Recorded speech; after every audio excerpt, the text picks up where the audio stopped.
Welcome back to This Week in Magic Online Finance. I'm your host, Chaz Andres, and as always, let's get started with the news.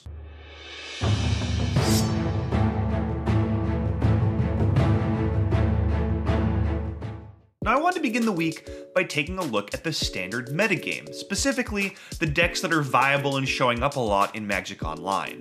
And things have become sort of a two-tier layer cake at the moment, with two really good tier 1 decks that take up about half the metagame together. That's Ramunap Red and Temur Energy. And between the two of them, they have about half of the entire meta on lockdown. Now, the second tier of any metagame is always a little more interesting to me. These are the decks that take between maybe 4 and 10% of the market share.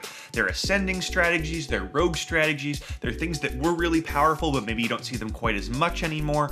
And Standard has about 5 of these decks right now. We're talking about things like Blue-White Control, Blue-Black Control, Sultai Energy, Esper Gift, and Abzan Tokens. Now, I've read a lot about all of these decks except for Abzan Tokens. I'm not sure why that deck really hasn't gotten the press it deserves. It's performed pretty well, and some of its key cards like Vraska Relic Seeker, Anointed Procession, and Legion's Landing might be the next cards to spike. I'd definitely keep my eye on those going forward. And if not Abzan Tokens, maybe Esper Tokens.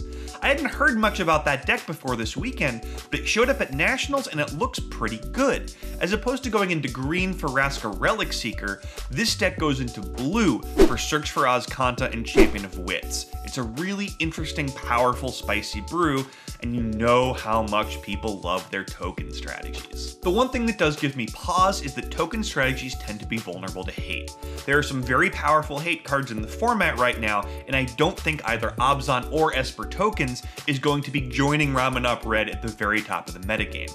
That said, if we do see some significant standard price movement over the next couple of days, I have to believe it's going to be tokens related. Moving on to gaining ground, where in Standard the card that gained the most ground this week was an old favorite of mine, Torrential Gearhulk. Torrential Gearhulk jumped 5 tickets from 24 up to 29, and that price chart is still pointing upward. This is because Torrential Gearhulk is a key sideboard card in Temur Energy, as well as a mainstay in both of the blue-based control decks. Also, none of the Ixalan mythics seem to be doing all that much, so the money in the market's gotta go somewhere.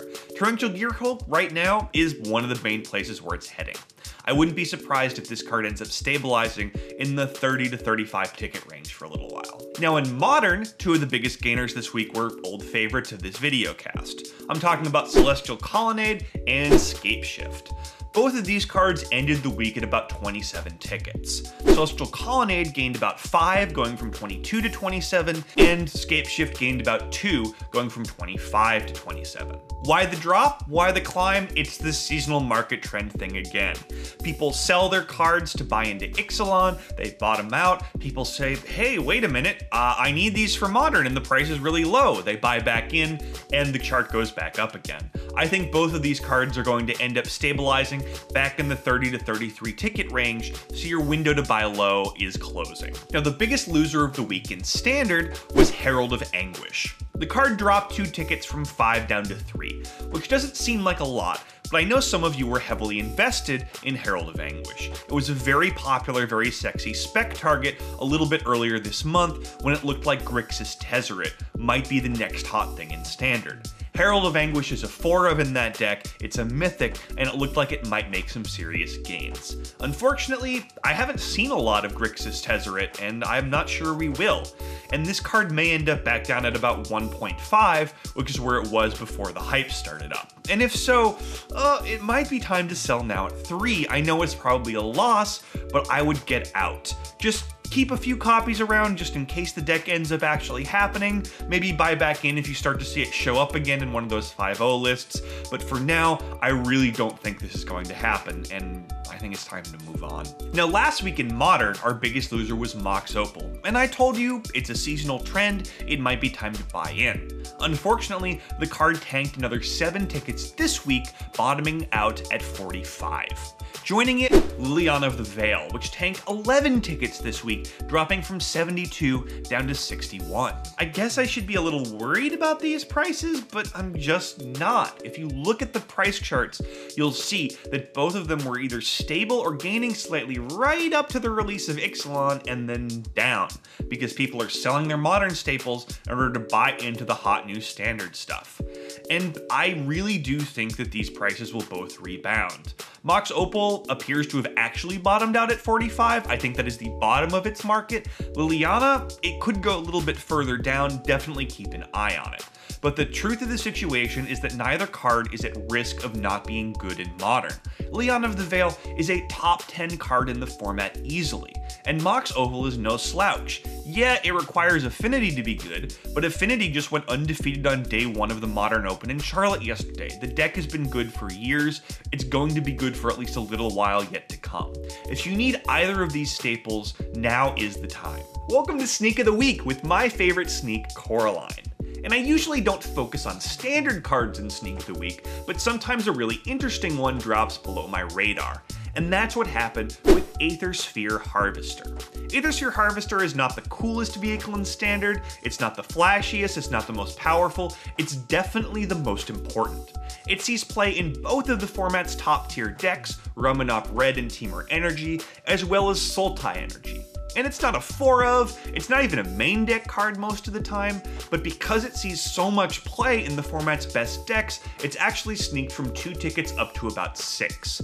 And if nothing changes anytime soon, Aethersphere Harvester might be sneaking its way on up to 10 tickets. That price chart is still heading upwards, and I'm not sure where it's going to end. If you need your Harvesters, you should get them, probably, right? Coraline agrees. Now we finish off each week by taking a look at the MTGO Traders Hot List. These are the cards that we know are hot right now because MTGO Traders is paying a little bit extra for them.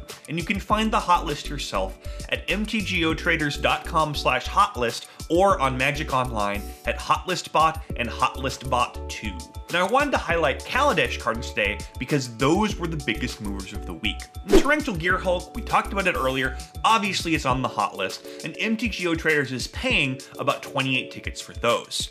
The lands in Kaladesh also really hot right now. Both Botanical Sanctum and Spirebluff Canal can get you almost 10 tickets apiece.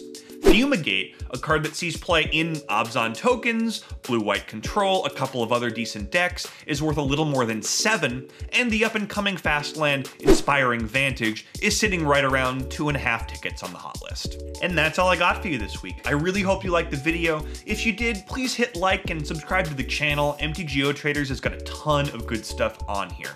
Otherwise, I'll see you next Monday for This Week in Magic Online Finance.